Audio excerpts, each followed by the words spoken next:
boa noite, sejam todos muito bem-vindos. Estamos começando mais uma live pelo Centro Islâmico do Brasil. Hoje é sexta-feira, 5 de novembro de 2021.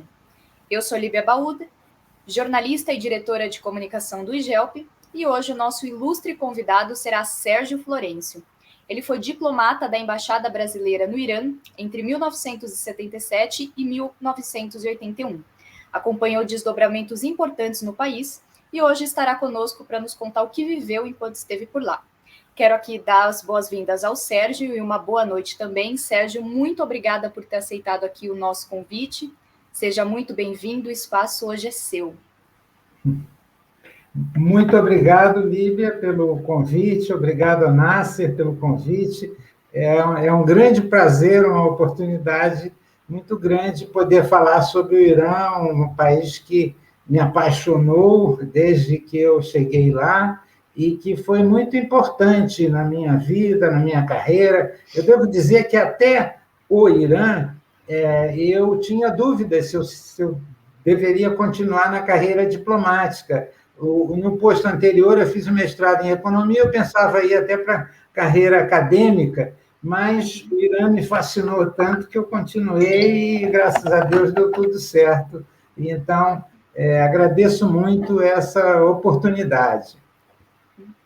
Que legal, Sérgio. O tema da nossa live de hoje será Memórias e Análises sobre a Revolução Islâmica do Irã. E a primeira pergunta aqui para o nosso embaixador, o senhor Sérgio, é como o senhor descreveria a relação entre o Brasil e o Irã antes e após a Revolução de 79? O senhor viveu esse período lá, né? Foi um período muito importante, não só para o Irã, mas para vários países do Oriente Médio também, no sentido político e no sentido diplomático também. E qual o impacto desse acontecimento no cenário político dos dois países? Como o governo brasileiro lidou com isso na época? Bom, para compreender a importância da Revolução Iraniana para o Brasil e a importância da relação Brasil-Irã, é preciso a gente retroceder um pouco ao início dos anos 70, quando houve o primeiro choque de petróleo. O primeiro choque de petróleo representou para a economia brasileira um desastre monumental, porque a dívida, o déficit comercial do Brasil com os países petrolíferos e o déficit comercial global do Brasil cresceu enormemente. O preço do petróleo era $3, foi multiplicado por 4, de repente passou a ser $12 o barril, e nós ficamos com um grande déficit, e a partir daí o Brasil iniciou um programa com vários países do Oriente Médio, no sentido de ver se aumentávamos nossas exportações de petróleo, de bens agrícolas e de automóveis,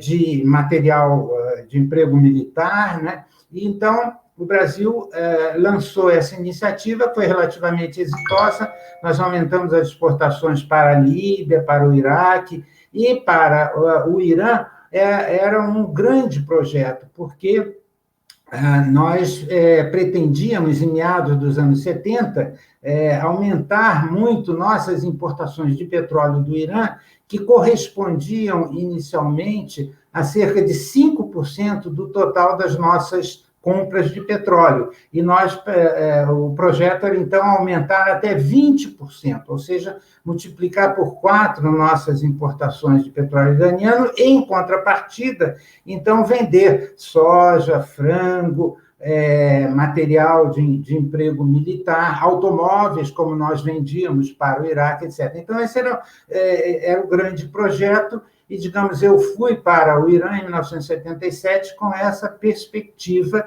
de transformar o Irã, que era o maior PIB da região, né, a economia mais sólida, mais complexa, transformar esse país num grande parceiro comercial do Brasil e, naturalmente, um país com o qual nós teríamos também vinculações políticas importantes.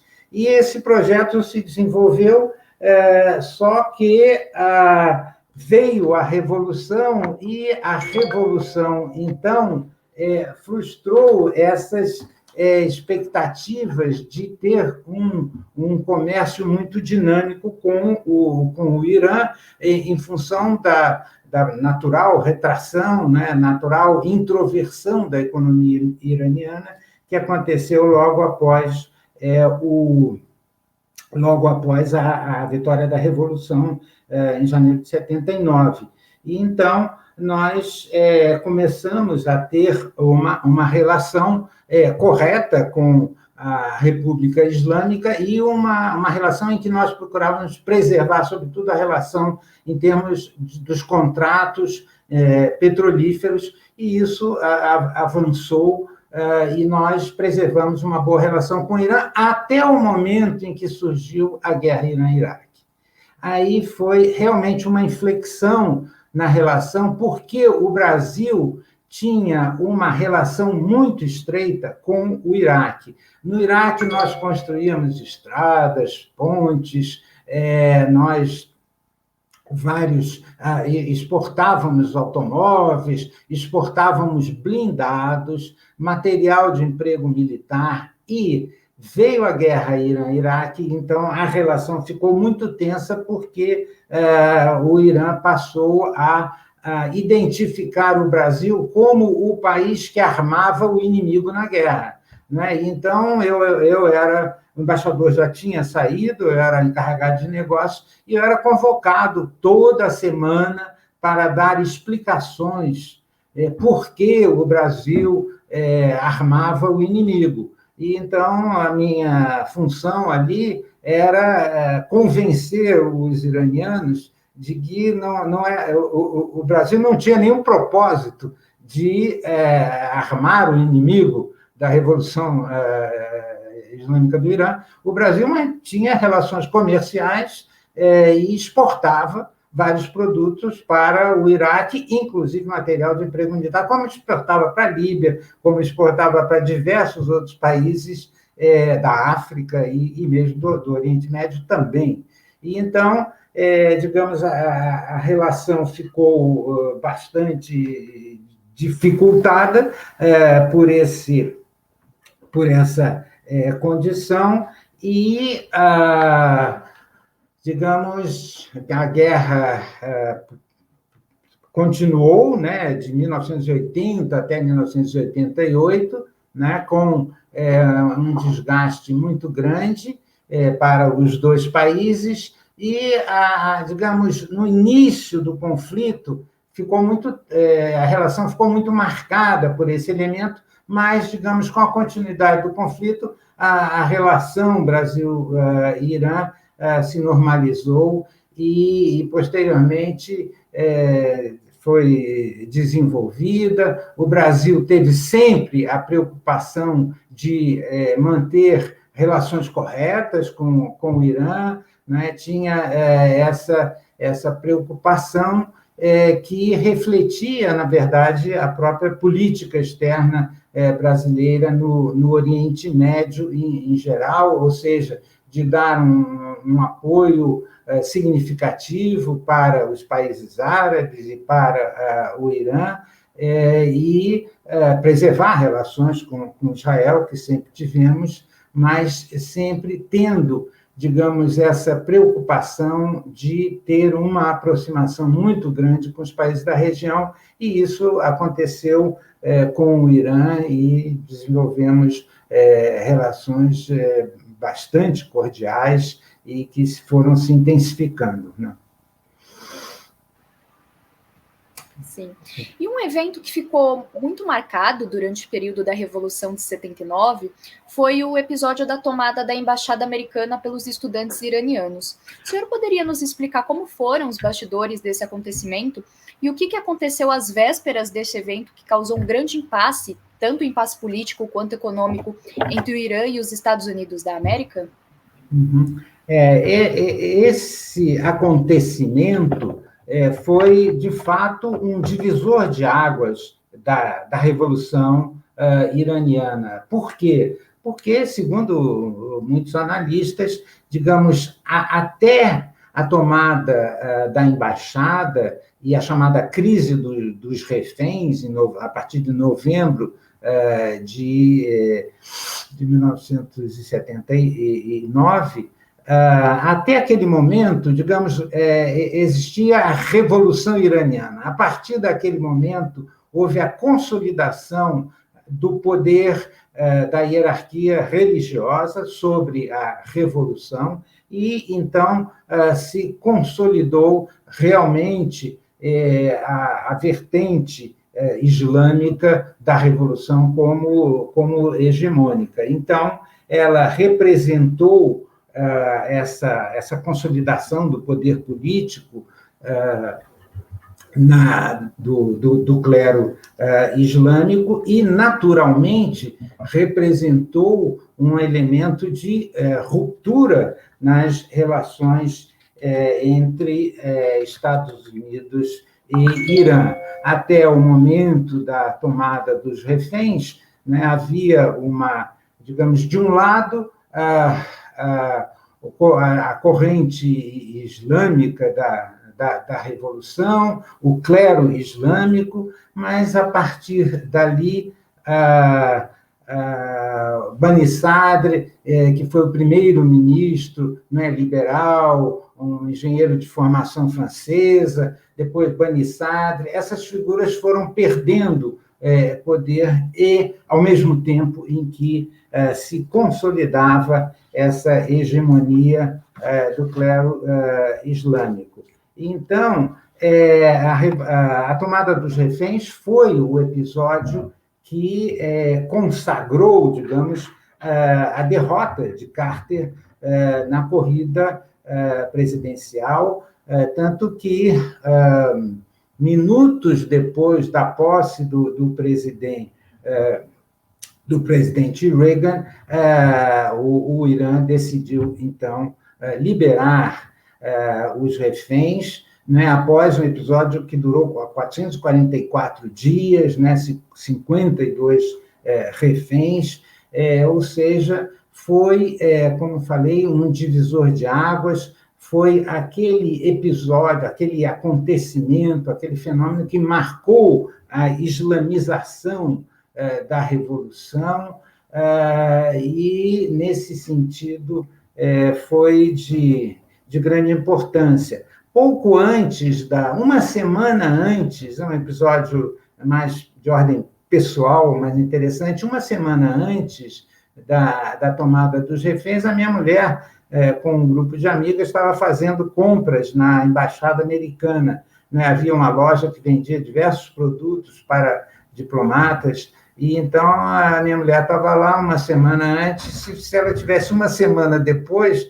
ela teria sido tomada como refém, né? Porque os estrangeiros também ficaram como reféns na embaixada, logicamente que por pouco tempo, né? E um outro episódio interessante é que, nesse período de 444 dias, eu era muito amigo do embaixador do Canadá, porque o meu posto anterior tinha sido do Canadá, eu estudei no Canadá, fiz mestrado em Economia na Universidade de Ottawa, e era sempre amigo dos canadenses, e ele me chamou para jantar na casa dele, né? E havia 2 outros casais, e então nós jantamos, e nós não sabíamos que embaixo da sala de jantar, onde nós estávamos, no porão da residência do embaixador do Canadá, estavam aquele grupo de americanos que foram, que se refugiaram, na verdade, né, na residência do embaixador canadense. Nós não sabíamos que, digamos, estávamos lá, se aparecesse lá os guardas revolucionários, os paz-daranhos, etc., eu acho que a gente ia parar lá na Embaixada Americana também, né? E esse episódio aí foi, inclusive, retratado, né, em filme, né? E do Argo, do Ben Affleck, né? E muito curioso. E então, digamos, esses são alguns episódios que marcaram a nossa vida lá E a tomada dos reféns, que, como eu disse, foi decisivo como rumo da revolução que, digamos, definitivamente abandonou um caminho mais moderado, mais liberal, né, de relações mais intensas com Estados Unidos, Europa, Canadá, etc., e passou, a partir daí, a partir da tomada da embaixada, passou a ter um curso bem mais, digamos, de maior resistência, né, às influências externas, né, de maior resistência ao que se chamava Westtoxication, né, etc. Sim. E por que o termo xiita ele ganhou um significado tão pejorativo aqui no Brasil e por qual motivo, né? A gente sabe que a Revolução Islâmica, ela quando aconteceu, a mídia aqui do Ocidente, né, não só a mídia americana, mas a mídia ocidental geral, ela começou a encarar a Revolução somente por um viés religioso, né? Encarando aqueles estudantes que tomaram a embaixada americana como, não como revolucionários, mas sim como terroristas xiitas. Era basicamente assim que os principais veículos denominavam os iranianos, né, principalmente jovens iranianos. O senhor acredita que teve alguma influência dessa revolução e posteriormente da guerra Irã-Iraque?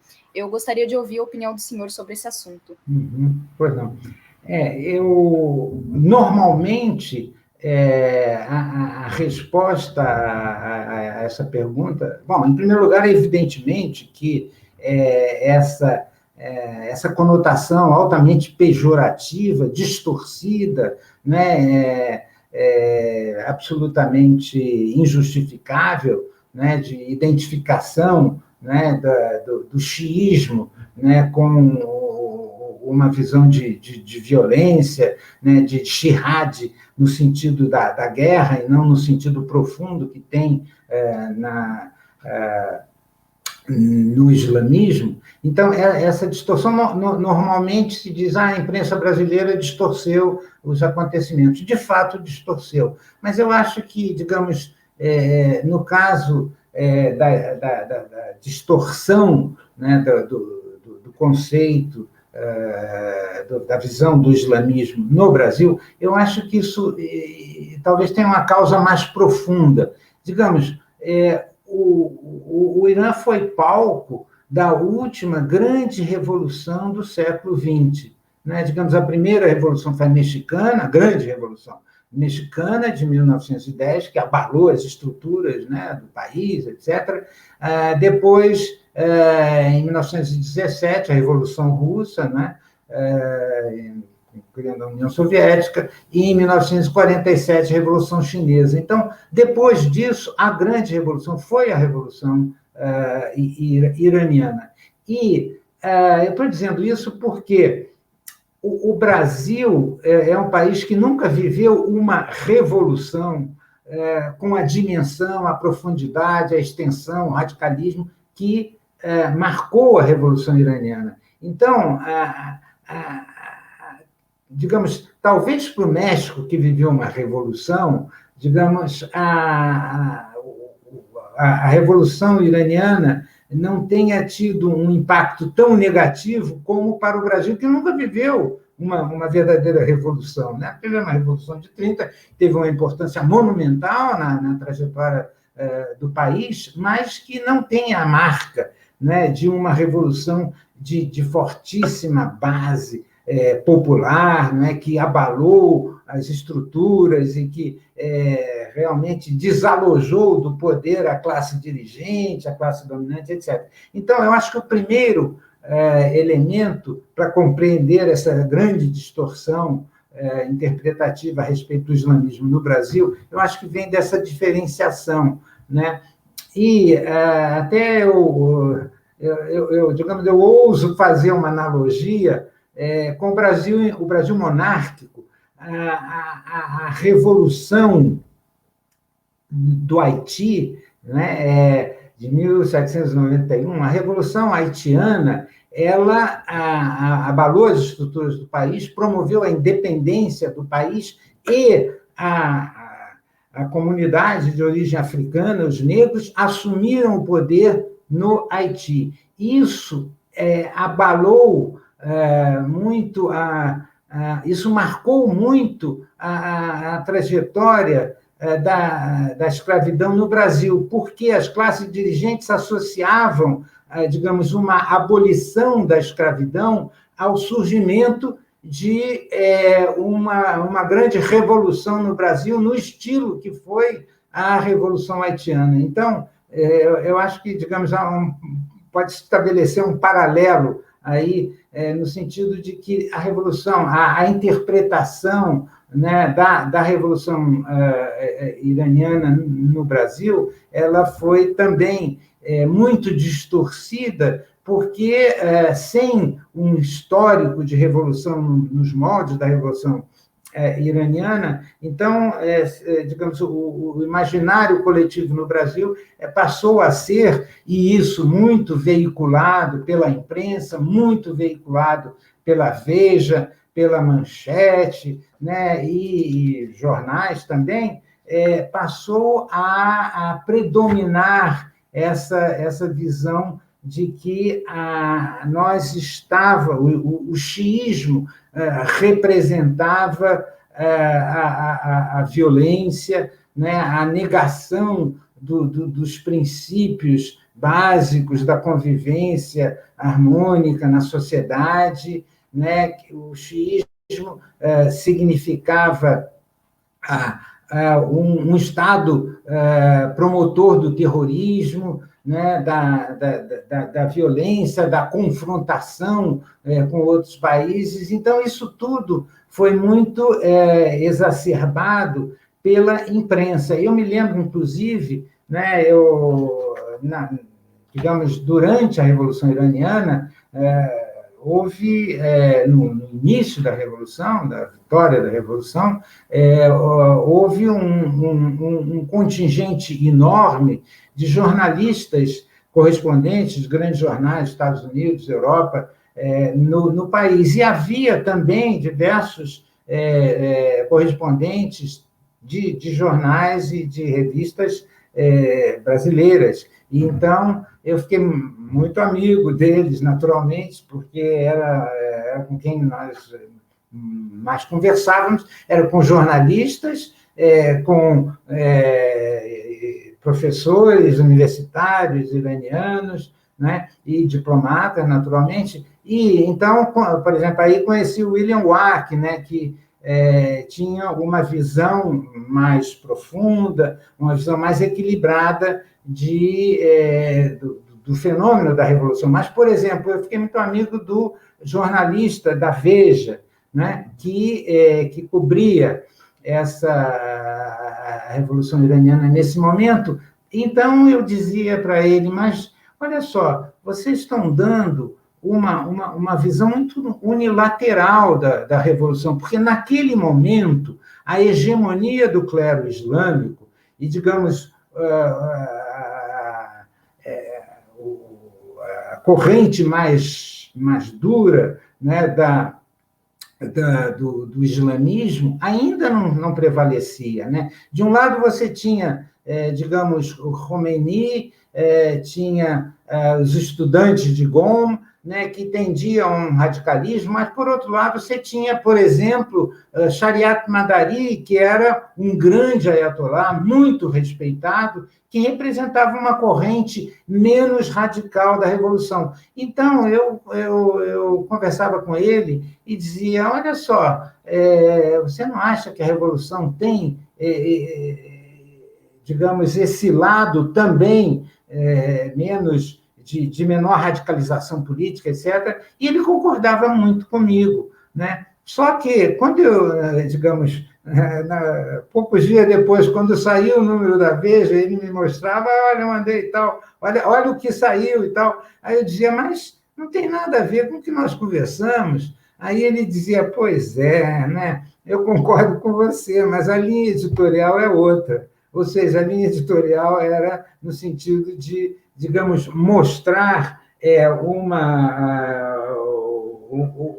revolução iraniana que tinha muito mais essa dimensão do fanatismo, essa dimensão do jihad, compreendido como sinônimo de uma guerra contra o Oriente, contra o Ocidente, uma guerra contra o imperialismo norte-americano, etc., do que uma dimensão, digamos, de transformação do país, não é? De tentativa de construção de ou de um resgate cultural mais intenso do país. Então, essa distorção da Revolução, na verdade, ela é bem retratada num artigo, o Irã na mídia, né, que foi publicado no livro A República Islâmica do Irã há 40 anos. Né? Então, é um artigo de Davi Zazoni, muito interessante, que digamos, retrata isso, né? E mostra como o Irã é um bom exemplo, né, daquilo que Eduardo Said, né, analisa, por exemplo, no livro Orientalismo, né, o Oriente como invenção do Ocidente. Eu acho que essa percepção ocidental da Revolução Iraniana, ela demonstra muito a validade das teses do Eduardo Said. Né? Uhum. E como que a Revolução ela foi tratada, ainda dentro desse tema que a gente vem abordando aqui agora, como que ela foi tratada por alguns veículos brasileiros cuja orientação era e ainda é mais extremista e com um viés um pouco mais conservador? Você poderia nos dizer como essas propagandas alimentaram imagens positivas ou negativas sobre o Irã e sobre o mundo islâmico? De fato, a imprensa brasileira, eu acho que ela cobriu a Revolução muito com esse viés, né, muito bem descrito pelo Eduardo Said, né? Porque, bom, a imprensa internacional, ela tinha, sobretudo norte-americana, ela tinha um viés obviamente, tinha um viés contra a Revolução iraniana. Em primeiro lugar, porque o Irã era o grande gendarme do Golfo Pérsico, né? O Irã era o maior aliado dos Estados Unidos na região, né? Digamos, de um lado era Israel, o grande aliado, e no outro extremo o Irã. E então, quando veio a Revolução, de fato foi, digamos, uma grande perda em termos de influência, poder, né, geopolítico para os Estados Unidos. E digamos, esse revés para os Estados Unidos se refletiu na cobertura, né, da Revolução, parte da imprensa norte-americana, e isso se acentuou imensamente com a tomada tomada da embaixada e a chamada crise dos reféns. Então, a cobertura da imprensa norte-americana naturalmente influenciou, né, a cobertura na imprensa brasileira, né, e, sobretudo, digamos, veículos de corte mais conservador, como a Veja, por exemplo, elas apresentavam, né, sistematicamente, de um lado, a Revolução como um grande retrocesso, né? Grande retrocesso por quê? Porque, até isso é bem analisado no artigo do Davi, antes da Revolução, né, quando houve a grande comemoração dos 2.500 anos, né, do Império Persa, né, que foi uma festa monumental em que se gastou milhões de dólares afastou totalmente a população local daquelas festividades, né, etc. Foi um Fausto, né, foi uma gastança monumental. Então, mas digamos, a manchete sempre dava uma visão muito idílica, né, uma visão idealista da realidade iraniana, né, idealizada, romantizada da Revolução, e ao mesmo tempo em que colocava o regime do Shah, que era, de fato, um regime ditatorial, que tinha a SAVAK como a grande, né,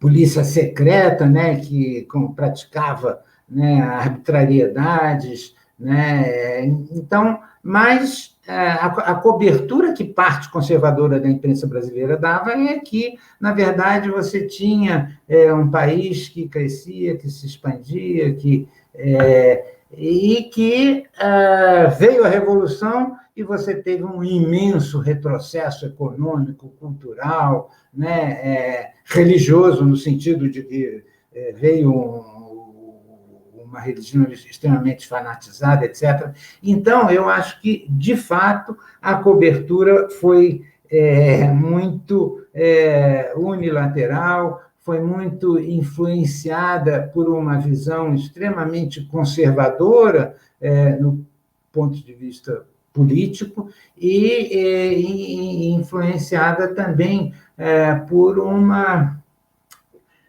ideologia que via, digamos, o Irã como aquele país que se afastava do Ocidente, né, e que, para muitos, até vive uma visão totalmente distorcida, de que se aproximava digamos, do bloco soviético, o que, de fato, nunca aconteceu, né? O lema era nem leste nem oeste, né?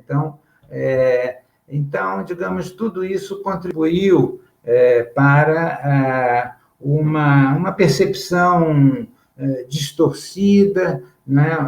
Uma percepção muito negativa, né? Da Revolução. Eu acho que isso é lamentável, mas eu acho que foi o que aconteceu. Né? Sim.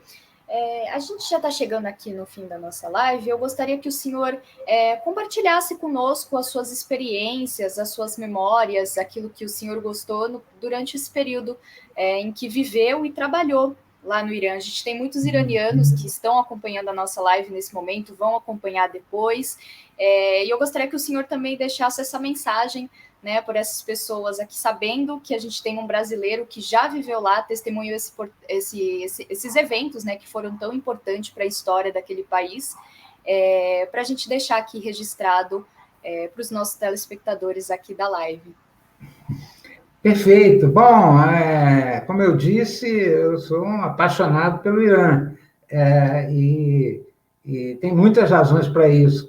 Bom, a primeira delas é que a gente tem um filho iraniano, né, que nasceu lá no meio da Revolução. E, não por acaso, ele acabou estudando História e hoje é professor de História na Universidade Regional lá do Cariri, no sul do Ceará. E os nossos filhos, são 4 filhos, né? 3 deles viveram, um nasceu, como eu falei, e os outros 2 viveram a infância no Irã e se lembram muito de vários acontecimentos. Bom, eu tenho uma enormidade de histórias a contar, histórias que me marcaram muito. E, bom, primeiro, digamos, as saídas, né, da família, né? A minha mulher e os filhos saíram 2 vezes, foram retiradas 2 vezes durante a Revolução, como famílias de vários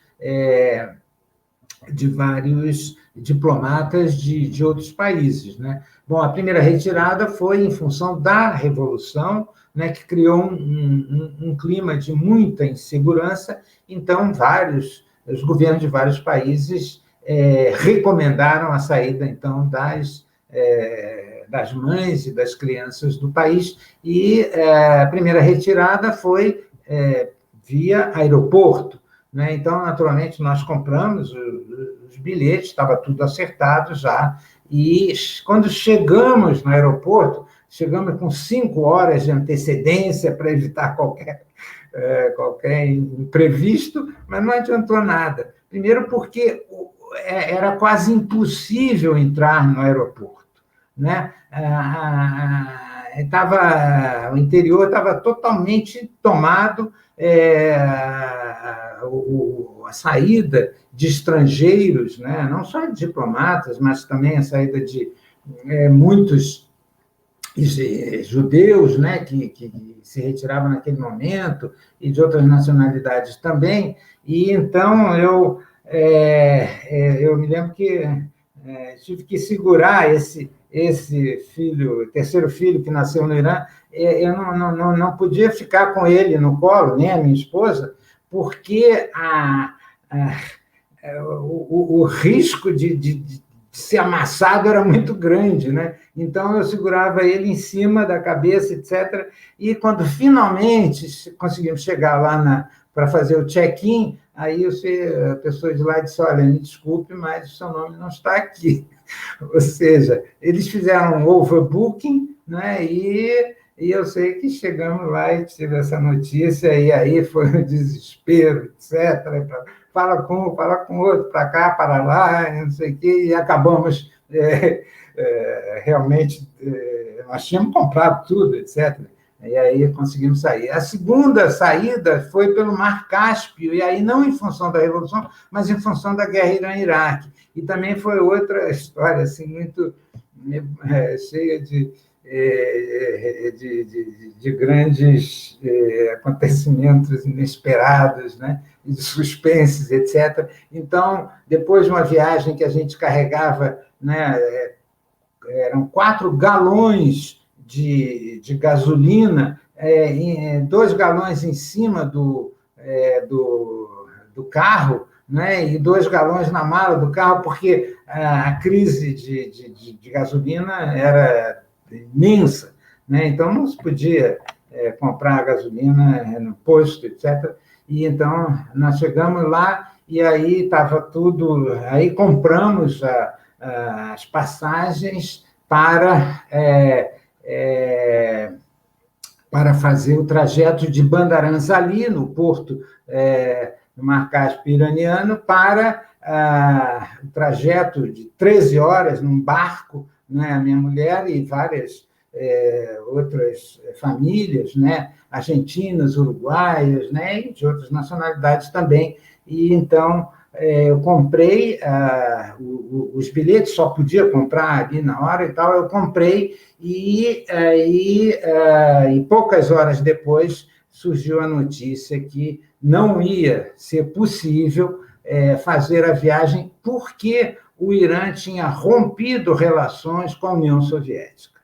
Ou seja, de novo, o caos instalado e mil versões sobre aquele acontecimento, sobre aquela notícia, né? Que, graças a Deus, era uma fake news, e então, finalmente, eles conseguiram viajar. E então, digamos, isso é uma das histórias. Anteriormente a essa história, o Itamaraty, quando um diplomata é retirado, é autorizado a retirar a família do país, isso tem que ser objeto de uma autorização formal do Ministério das Relações Exteriores. E digamos, havia várias rotas de saída. Uma via Paquistão, que era um caos, porque havia movimentos guerrilheiros naquela região fronteiriça do Irã com o Paquistão.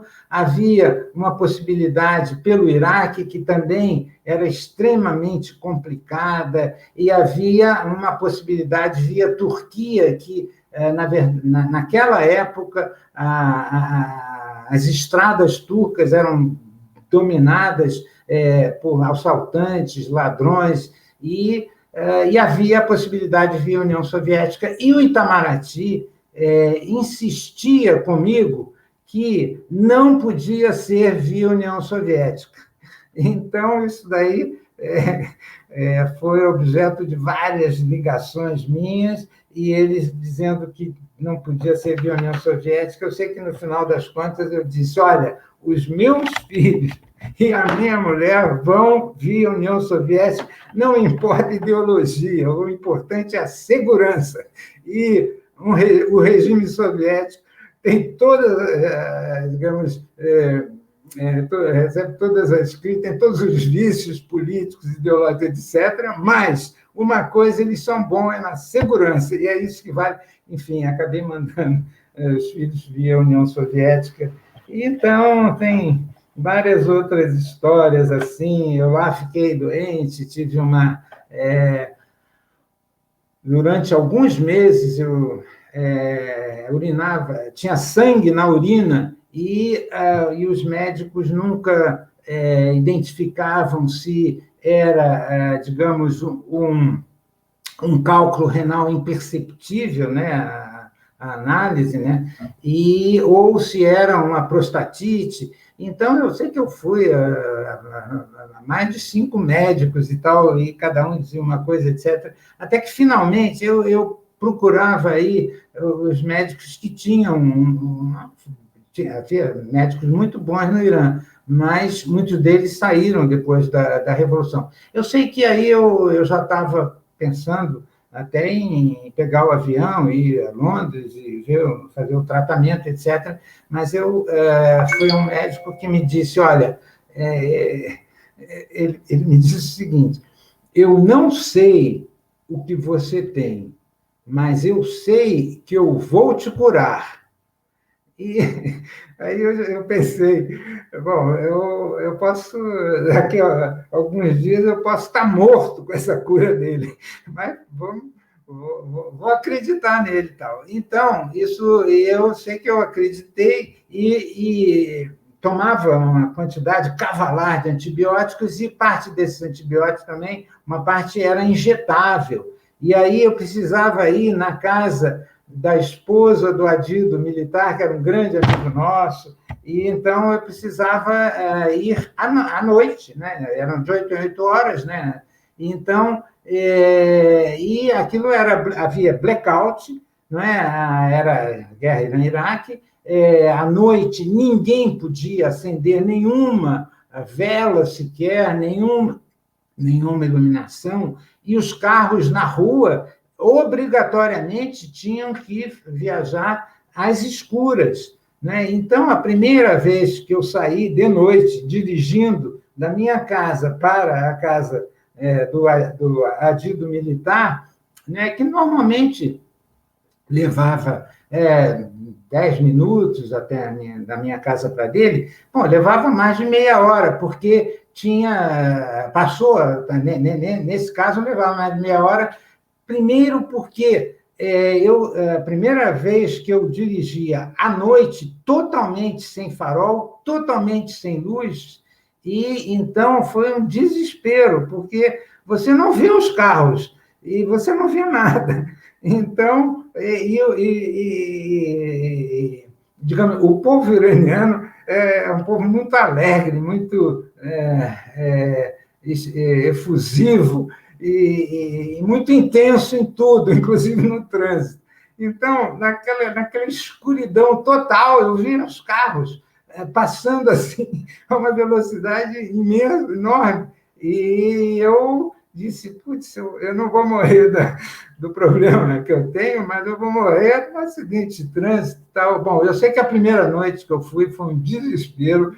Eu fiquei, na noite seguinte, eu pensei se realmente eu devia continuar aquele tratamento, mas aí eu fui na segunda noite. Então, o que aconteceu? Aconteceu que foi uma noite de lua cheia. Então, eu já comecei a ver que não era tão arriscado, não era tão monstruosamente perigoso, né? E tal.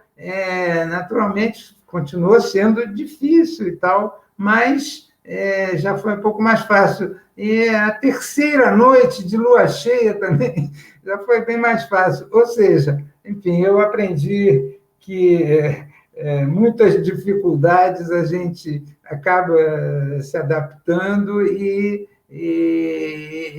depois de um certo tempo achando que muitas dificuldades não têm aquela dimensão, né, que inicialmente a gente imaginava, desde que a gente enfrente elas e siga em frente. Né? Então, digamos, algumas histórias do período que nós vivemos lá, de quase 4 anos, e que foi um privilégio, né, em termos de experiência de vida, né? Tem uma outra história, talvez eu conte rapidinho, que era um grande amigo meu, não sei se eu tenho tempo, né? Você me diz aí, Líbia, se ainda tem tempo para contar uma história, mas se não, ficamos por aqui. A gente ultrapassou um pouquinho só o tempo de live, a gente já está nos 46 minutos. Então... Se o senhor quer fazer mais alguma observação, pode ficar à vontade. Não, então, o que eu queria dizer é que eu sou muito grato ao Irã, né? Eu acho que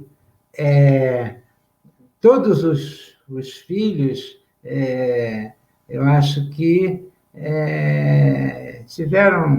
criaram uma consciência social grande, né, em função de uma experiência que, lógico, eles eram muito pequenos, né, mas, de qualquer forma, marcou muito a eles esse embate muito robusto que foi, digamos, primeiro a luta, né, contra, né, o despotismo do Shah, não é, a luta contra uma repressão que era feita a partir de helicópteros com metralhadoras que matavam a população, né? Então, digamos, essa grande esperança, né, de um regime mais democrático, esperança essa que, digamos, não se concretizou em termos de democracia, não é? Mas,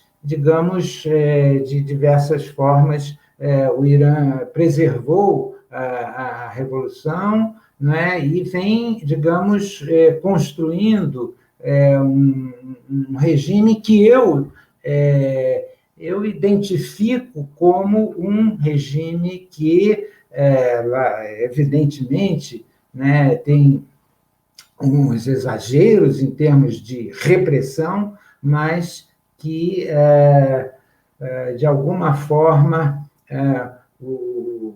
os ventos mais liberais vão avançando com altos e baixos, né? Eu acho que Hatami foi, digamos, um desses movimentos liberais, Rouhani, igualmente, movimento liberal, hoje, talvez um pouco menos que o Rouhani, em termos de liberalização, mas, digamos, eu acho que são avanços e que, infelizmente, com o governo Trump, digamos, muitos avanços sofreram um grande retrocesso, mas eu tenho esperança de que